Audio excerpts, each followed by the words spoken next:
மகளிருக்கு மாதந்தோறும் வழங்கி வந்த உரிமை தொகை மம்தாவுக்கு பெண்கள் மத்தியில் செல்வாக்கை வெகுவாக அதிகரித்து வந்தது.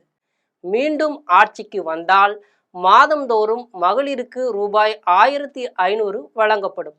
பட்டியல் பழங்குடியின பெண்களுக்கு ரூபாய் 1700 வழங்கப்படும். வேலையில்லாத இளைஞர்களுக்கு ரூபாய் 1500 வழங்கப்படும் என அறிவித்தார் மம்தா. இளைஞர்கள் பெண்கள் மத்தியில இந்த அறிவிப்பு கை கொடுக்கும் என நம்பிக்கொண்டிருந்த சூழல்ல வெளியானது பாஜகவின் தேர்தல் அறிக்கை. இதை வெளியிட்ட அமித்ஷா பெண்களுக்கு மாதந்தோறும் ரூபாய் 3000 வழங்கப்படும் என்று தடாலடியாக அறிவித்து பெண்களின் கவனத்தை பாஜக பக்கம் திருப்பியிருக்கிறார். அதே போல அரசு ஊழியர்களின் நீண்ட நாள் கோரிக்கையான 7வது ஊதியக்குழு அமலுக்கு கொண்டு வரப்படும் என்றும் அமித்ஷா தெரிவித்திருக்கிறார்.